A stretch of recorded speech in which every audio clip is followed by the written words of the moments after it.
네, 저희들 하나님 말씀 함께 찾겠습니다. 오늘 하나님께서 저희들에게 주시는 말씀은 역대하 9장 1절에서 9절까지의 말씀입니다. 우리 한 절씩 함께 교독하겠습니다. 제가 먼저 1절 말씀 읽겠습니다. 스바 여왕이 솔로몬의 명성을 듣고 와서 어려운 질문으로 솔로몬을 시험하고자 하여 예루살렘에 이르니 매우 많은 시종들을 거느리고 향품과 많은 금과 보석을 낙타에 실었더라. 그가 솔로몬에게 나와 자기 마음에 있는 것을 다 말하매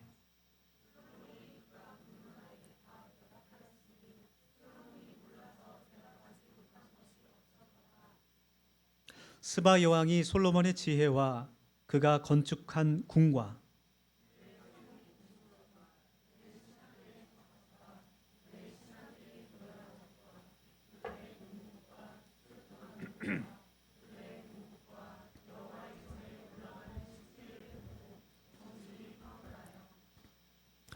왕께 말하되 내가 내 나라에서 당신의 행위와 당신의 지혜에 대하여 들은 소문이 진실하도다.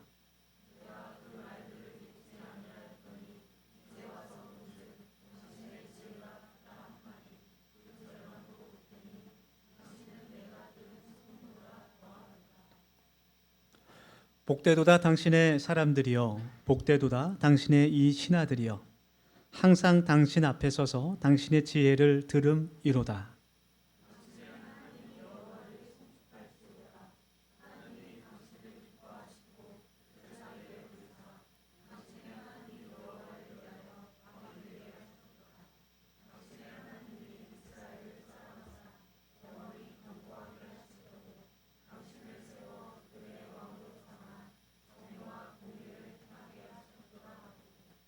우리 9절 말씀 같이 읽겠습니다. 시작.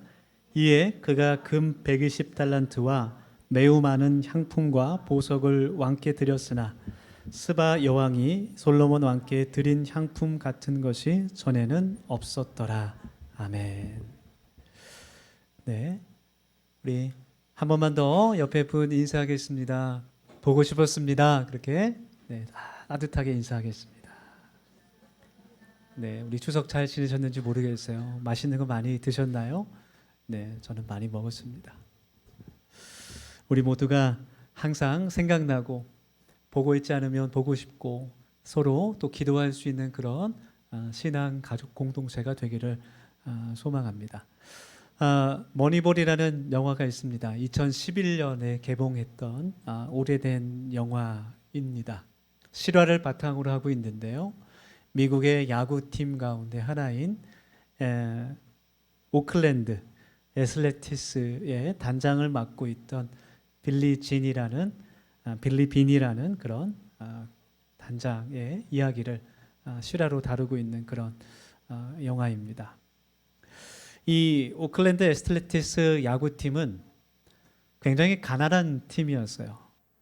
그래서 팀에서 좋은 성적을 내는 선수가 있으면 다른 돈이 많은 그런 구단이 그 선수를 스카웃 해갔습니다. 다음 시즌에도 좋은 성적을 내기 위해서는 그 선수가 꼭 필요하지만 연봉 협상이 되지 않기 때문에 항상 좋은 선수들을 다른 돈 많은 팀에게 빼앗기게 됐습니다. 그리고 새롭게 유망한 선수들을 영입해야 될 텐데 그것조차도 쉽지가 않았어요. 네, 유망한 선수가 있으면 다른 팀이 많은 돈을 주고 데려가 버려서 이 오클랜드라는 팀은 좋은 성적을 내기가 굉장히 어려웠습니다.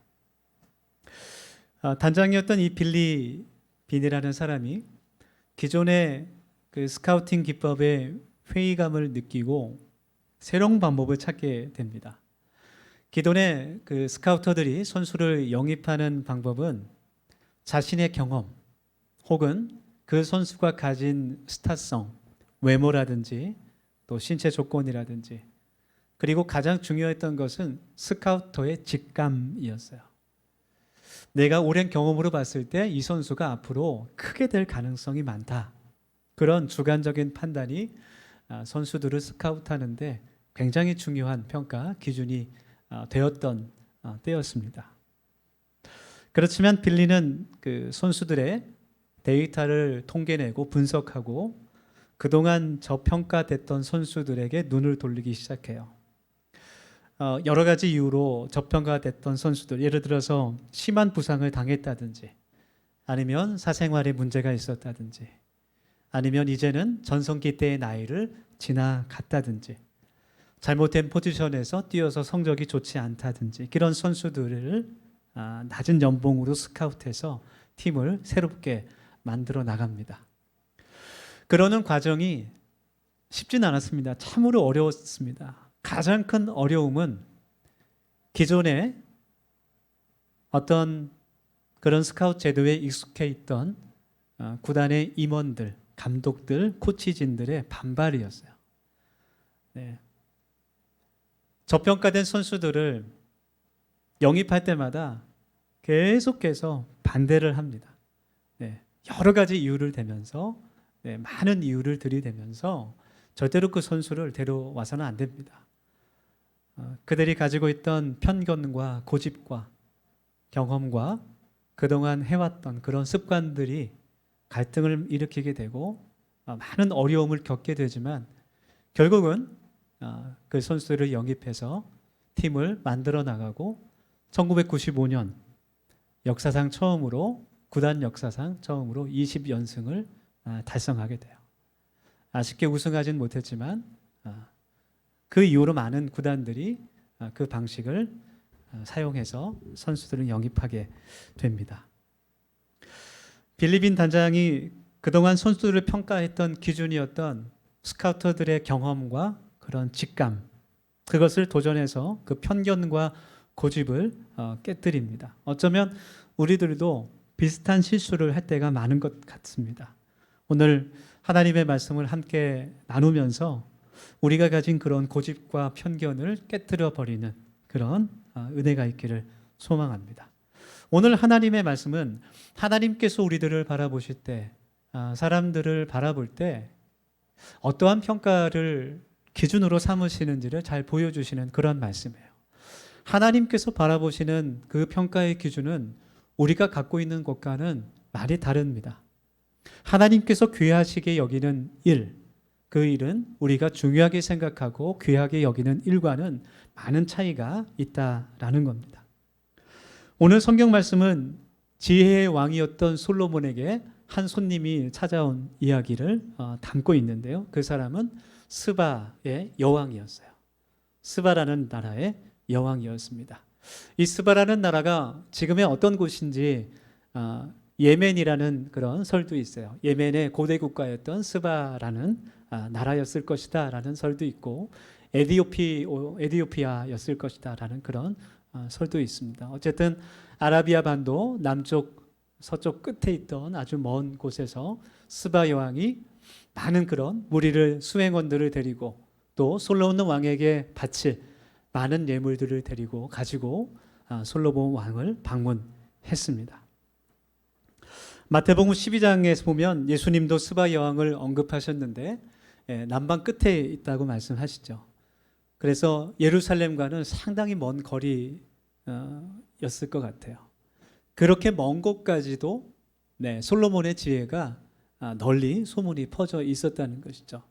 성경 말씀 보면 이 솔로몬의 지혜가 너무나 뛰어나서 애굽과 아라비아와 가나안, 에돔 사람들까지 그것을 모두 알고 있었다. 그렇게 기록합니다.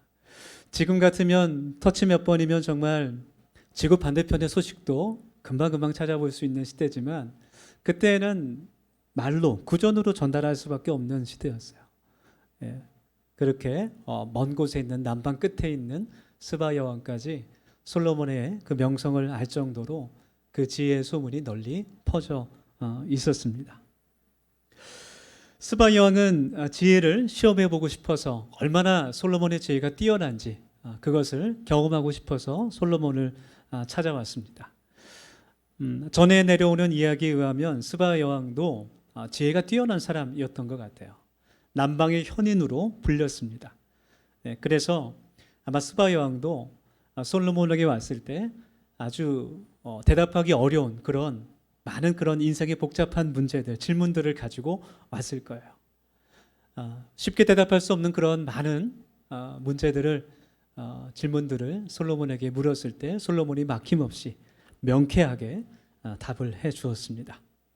그래서 그녀는 말로만 듣던 것보다 직접 듣고 눈으로 보니 솔로몬의 지혜가 정말 대단한 것을 고백하고 있죠. 오늘 말씀에 이 스바 여왕이 무엇을 보고 솔로몬을 칭송했을까? 그 말씀을 보면 3절 4절의 말씀입니다. 스바 여왕이 솔로몬의 지혜와 그가 건축한 궁과 그의 상의 음식들과 그의 신하들의 좌석과 그의 신하들이 도열한 것과 그들의 공복과 술관원들과 또 그들의 공복과 여호와의 전에 올라가는 층계를 보고 정신이 황홀하여. 잠깐 에어컨을 좀 끄면 좋겠어요. 추운 것 같아서. 이 말씀을 보면 스바 여왕은 솔로몬의 지혜로운 대답뿐만 아니라 그 솔로몬 성전의 그런 화려한 그런 건물 또 장식들 또 솔로몬의 많은 그런 신하들 줄 서 있는 그 백성들 그 모든 것들을 보고 마음이 황홀해서 감탄하고 솔로몬을 칭찬했습니다. 그것이 스바 여왕의 평가 기준이었습니다. 그리고 우리가 속한 세상의 평가 기준이기도 합니다. 눈에 보이는 것, 화려한 것, 그것들이 우리의 기준이 되기 쉽다라는 것이죠. 그런데 여러분, 하나님의 기준은 전혀 다른 것이었어요. 스바 여왕이 생각했던 그런 솔로몬의 지혜가 뛰어난 그런 기준이 아니라 하나님께서 솔로몬이라는 이 왕을 평가하시는 기준은 전혀 다른 것이었습니다. 하나님의 평가 기준은 얼마나 솔로몬이 하나님을 사랑하고 또 그의 백성들을 사랑하는가에 달려 있었어요. 역대하 말씀을 쭉 읽어보면 하나님께서 솔로몬 왕에 대해서 이제 말씀해 주실 때 솔로몬 왕의 많은 업적들, 솔로몬 왕이 성읍을 세워서 백성들이 안정적으로 살아갈 수 있도록 건축하고 또 이스라엘 영토를 확장시키고 많은 왕들과 전쟁을 해서 승리를 하게 되고 또 주병들과 우호적인 관계를 지혜로 많이 맺게 됩니다. 그런 많은 업적들이 있지만 하나님께서는 단지 그 업적들을 역대하 8장 1절부터 11절까지 단 11절, 11절의 말씀에 아주 건조하게 요약해서 기록하고 계세요.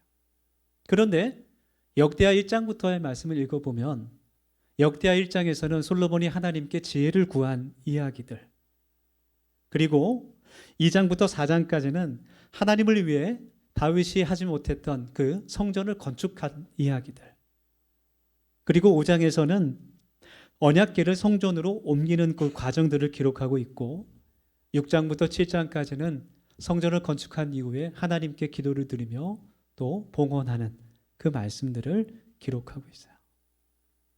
하나님께서 보실 때는 정말 세상 사람들이 듣고 손뼉을 칠 만한 그런 많은 업적들, 많은 왕들을 전쟁에서 패하게 하고 또 영토를 확장시키고 백성들을 안정적으로 다스리고, 다윗보다는 못했지만 솔로몬도 이스라엘의 가장 위대한 왕 중에 하나였습니다. 그런데 하나님의 평가와 그 관심은 얼마나 하나님을 위해 또 하나님을 사랑하며 백성들을 사랑했는가, 그것이 기준이었다라는 거예요. 역대하 1장 말씀을 보면 하나님께 솔로몬이 지혜를 구합니다. 구할 때 하나님 앞에 내가 백성들을, 이스라엘 백성들의 왕이 됐는데 백성들을 잘 다스릴 수 있는 지혜를 하나님 앞에 1천 먼저 후에 구하게 돼요. 하나님께서 그 모습을 감동하시는 것이죠. 다른 것들을 구할 수도 있었지만, 수많은 재물과 권력과 명예를 구할 수도 있었지만 솔로몬은 백성들을 사랑하는 마음으로 지혜를 하나님께 구했고 하나님께서 그것을 칭찬하시고 그 외 다른 것들도 모두 솔로몬에게 허락하신 것입니다. 여러분, 하나님의 관심과 우리의 관심이 현저하게 다르다는 것을 말씀이 보여주는 것이죠. 대부분의 사람들이 귀하게 여기는 것은 돈과 권력과 명예와 또 건강 같은 것입니다. 그런데 하나님께는 이것보다 더 귀한 것이 있다라는 거예요. 하나님을 사랑하고 이웃을 사랑하는 마음이라는 겁니다. 여러분, 우리가 솔로몬 하면 가장 먼저 떠오르는 것이 있죠. 솔로몬의 재판. 아마 하나님을 알지 못하는 분들도 다 알고 있는 이야기 같아요. 두 여인이 갓난아이, 이제 막 태어난 아이를 솔로몬 왕 앞에 데리고 와서 두 여인 모두 어머니라고 주장합니다. 솔로몬이 고심 끝에 그 아이를 반으로 쪼개어서 칼로 죽여서 나누어 주라고 판결하죠. 네. 진짜 어머니가 아이를 사랑하는 마음으로 그 모성애로 그 아이를 포기하게 되고 솔로몬은 그 어머니의 사랑을 보고 진짜 엄마를 찾아줍니다. 그런데 그 이야기 가운데 솔로몬이 이렇게 하나님의 지혜를 얻고 지혜로운 판결을 내릴 수 있는 그 근본은, 그 밑바탕에는 백성을 사랑하는 마음이 깔려 있었다라는 거예요. 하나님이 주신 지혜, 그 밑바탕에는 그 이스라엘 백성들을 아끼고 사랑하는 마음이 있었기 때문에 하나님의 지혜가 빛을 발할 수 있었다는 겁니다. 아무리 지혜가 뛰어났다고 해도 그 여인들을, 그 아기를 사랑하는 마음이 없었다면 많은 신하들, 솔로몬 외에도 판결을 내릴 수 있는 많은 그런 신하들이 있었죠. 법을 잘 알고 있는 그 신하들에게 그 재판을 그냥 넘길 수도 있었을 것 같아요. 네, 여러분, 한 나라의 왕이 그 가엾은 그 두 여인을 이렇게 에너지와 노력을 들여서 판결을 하지 않아도 아무런 문제가 없습니다. 사실은. 어떻게 보면, 세상의 관점에서 보면 한 나라의 왕이 그 두 여인들을 직접 심판하는 것은 어리석은 일이고 시간을 낭비하는 일처럼 보일 수 있을 것 같아요. 오히려 신하들한테 맡기는 것이 더 효율적이고 지혜로운 그런 왕일 것 같습니다. 그런데 그렇게 하지 않았어요. 그 여인들을 직접 판결했습니다. 그것은 솔로몬에게 그 하나님의 백성들을 아끼고 사랑하는 마음이 있었기 때문이었어요. 그것이 구약 성경의 헤세드입니다. 이와 같이 지혜의 밑바탕에는 타인을 존중하는 마음, 한 영혼을 아끼는 정신이 들어 있습니다. 그래서 예수님도 아무리 작은 자 중에 하나라도 업심여기지 말라, 그런 말씀을 하시는 것이죠. 아주 작은 자라도 업심여기지 말라. 그런데 우리가 살고 있는 이 세상은 점점 사람을 존중하면서 아끼지 않는 그런 사회가 돼가는 것 같아요. 네, 우리 청년들이 몸과 영혼을 갈아서 일한다, 뭐 이런 말을 많이 하죠. 네, 정말 회사에 내가 하고 있는 일에 활용 가치가 더 이상 없다고 생각하면 쉽게 사람을 버리는, 소모품처럼 생각하는 그런 시대에 우리가 살아갑니다. 그래서 여러분, 우리가 세워야 하는 하나님 나라는, 이 땅에 세워야 하는 하나님 나라는 작은 자를 큰 자로 여기는 나라입니다. 우리가 그런 나라를 함께 세워갈 수 있기를 소망합니다. 그래서 성경이 말하는 참된 지혜라는 것은 사람을 살리는 지혜를 말하는 거예요.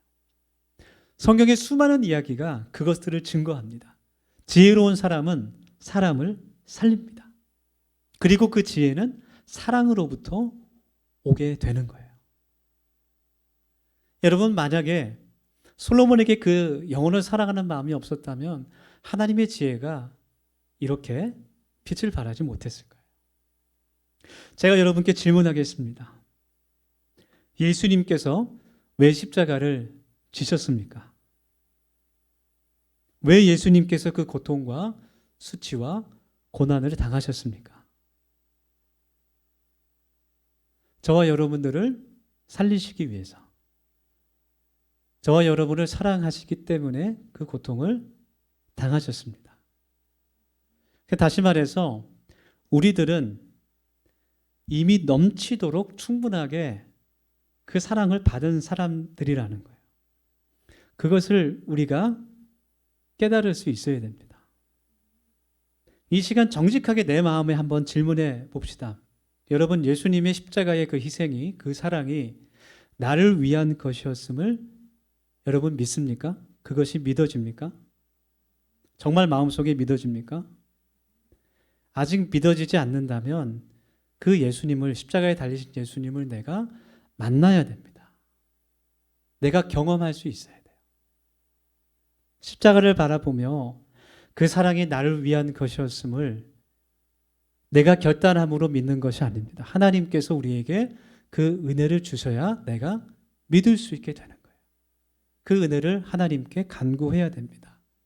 내 마음 가운데 그 십자가가 믿어진다면 우리의 삶이 변화될 수밖에 없는 거예요.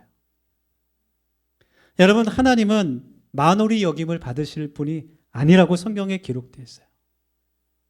하나님은 우리의 왕이십니다. 아멘. 우리의 주인 되십니다. 우리를 창조하신 분입니다. 스스로 우리가 자신의 그리스도인이라고 말하면서 왜 삶의 우선순위에서 하나님이 자꾸 뒤로 밀리는지 모르겠어요. 우리는 이미 하나님의 한없는 그 사랑을 넘치도록 받은 사람들이에요. 갚을 수 없는 사랑을 이미 우리는 받은 사람들입니다. 여러분, 그것이 믿어지지 않는다면 믿음을 달라고 기도하시고 그 사랑을 만나고 느끼고 경험하실 수 있기를 주님의 이름으로 축복합니다. 그래야 우리가 참된 지혜의 사람, 사람을 살리는 사람이 될 수 있어요. 예수님께서 하나님의 지혜의 근본이신 이유는 우리를 사랑하시고 우리를 살리시기 위해 십자가를 지셨기 때문입니다. 오늘 성경 말씀을 통해 또 우리가 배울 수 있는 다른 하나님의 기준은 바로 열매입니다. 참된 지혜는 나뿐만이 아니라 다른 사람의 삶을 풍성하게 하는 하나님의 선물이라고 말할 수 있어요. 우리가 이런 지혜를 소유하기를 원합니다. 오늘 본문 7절의 말씀이에요. 복되도다 당신의 사람들이여. 스바 여왕이 솔로몬에게 한 이야기입니다. 복되도다 당신의 이 신하들이여. 항상 당신 앞에 서서 당신의 지혜를 들음이로다. 스바 여왕은 솔로몬의 지혜를 칭찬하면서도 솔로몬과 함께 있는 그 신하들, 그 사람들을 부러워하고 축복했습니다. 항상 그 자리에서 솔로몬의 지혜를 들을 수 있는 사람들이었기 때문입니다. 하나님으로부터 지혜와 축복을 받은 사람들은 그 영향력을 그 주위에 있는 사람들에게 끼치면서 함께 하나님의 선한 열매를 맺어가는 사람들인 것을 우리가 깨달아야 돼요. 하나님께서 주신 은혜와 복과 그 지혜가 만약 우리 안에만 머물러 있다면 그것은 참된 지혜라고 부를 수 없는 것이죠. 만약 솔로몬이 하나님께서 주신 지혜를 사용하지 않고 자기 자신 안에만 가두어두었다면 이스라엘이 이렇게 복된 나라가 되지 못했을 겁니다. 솔로몬은 하나님의 지혜를 간구했고 그 지혜로 백성들을 날마다 판결하며 백성들의 삶에 하나님의 놀라우신 은혜가 또 선한 열매가 맺힐 수 있도록 하나님께서 사용하신 복의 통로라는 것을 우리가 깨달아야 할 수 있는 것입니다. 여러분, 세상은 성공이나 어떤 축복의 기준을 재산이나 학벌, 권력, 명예로 평가합니다. 그래서 타인들을 평가할 때 얼마나 많은 돈을 벌었는지, 연봉이 어느 정도인지, 차 배기량은 얼마나 되는지, 어떤 곳에 사는지, 얼마나 높은 자리에 올라갔는지, 자녀들이 얼마나 성공했는지를 따집니다.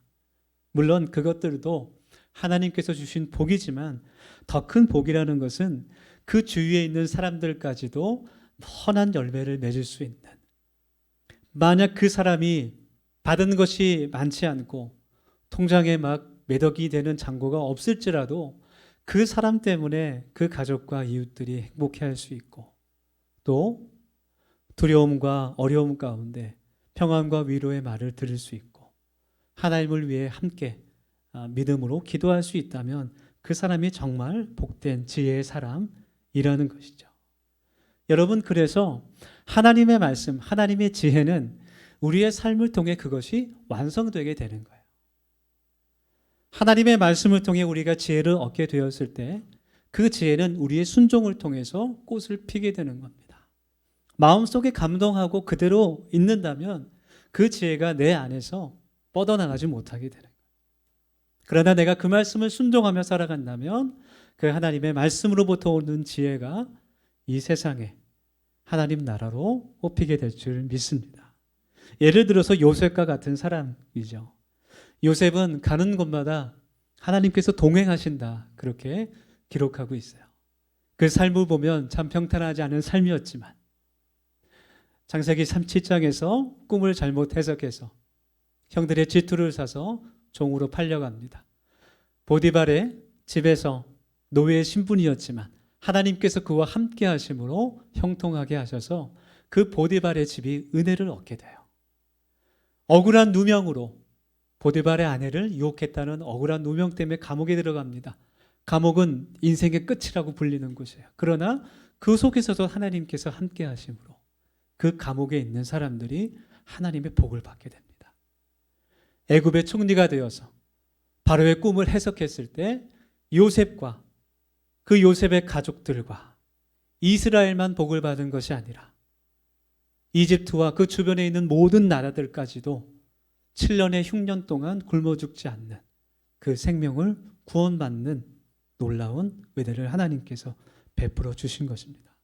여러분, 스바 여왕은 솔로몬 주변에 있는 사람들에게 복된 사람들이라고 고백해요. 그렇다면 우리들은 어떤 사람들일까요? 우리들은 솔로몬의 신하들보다 더 복된 사람들입니다.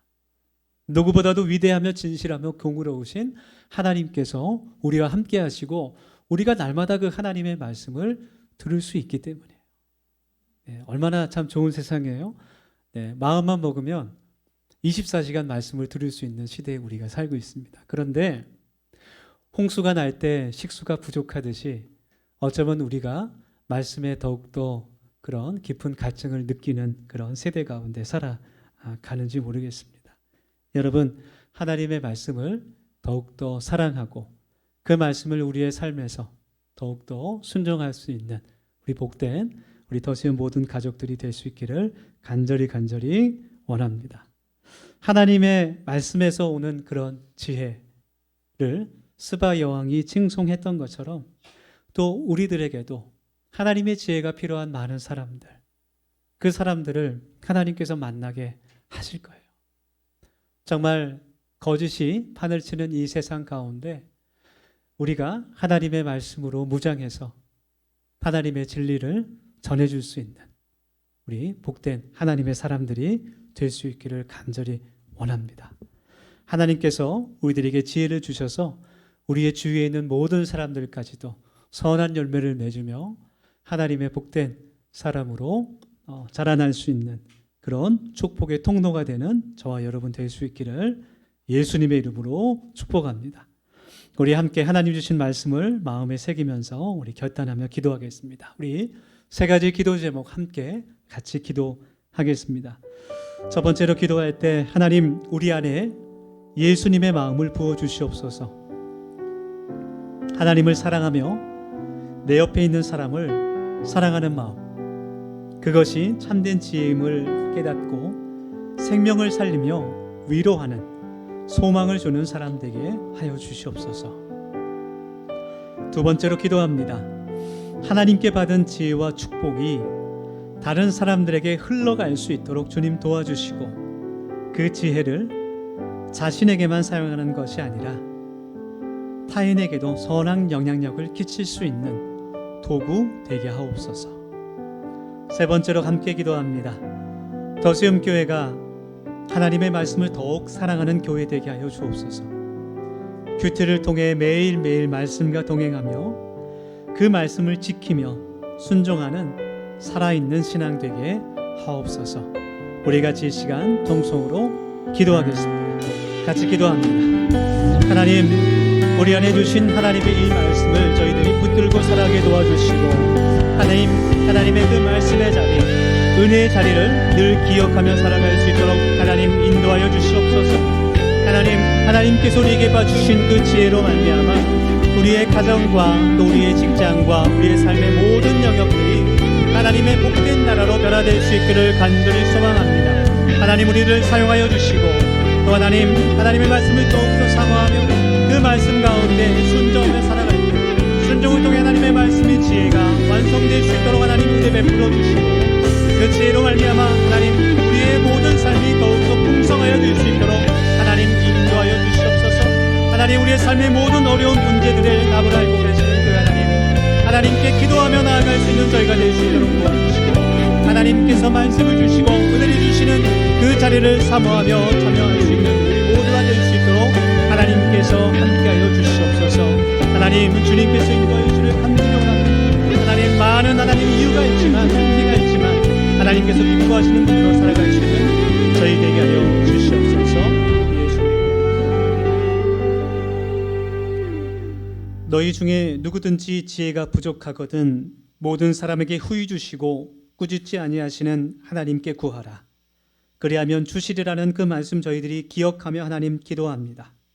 하나님 우리들에게 하나님의 지혜를 부어주셔서 우리의 가정과 직장과 내가 가는 그 모든 곳이 하나님의 지혜가 풍성한 하나님의 은혜가 풍성한 생명이 살아나는 복된 하나님 나라 될 수 있도록 주님 도와주시고 하나님께서 우리들에게 말씀의 능력을 허락하셔서 하나님 순종함으로 하나님의 지혜가 나를 통해 더욱더 널리 퍼질 수 있도록 하나님 은총 베풀어 주시옵소서. 또 하나님 우리 가운데 육체의 질병과 마음의 고통으로 어려움을 겪는 권속들이 있습니까? 주님 찾아가셔서 안수하여 주시고 마음의 평안함을 허락하시며 그 몸도 주님 깨끗이 치료하여 주시옵소서. 감사드리며 예수님의 이름으로 기도드립니다. 아멘.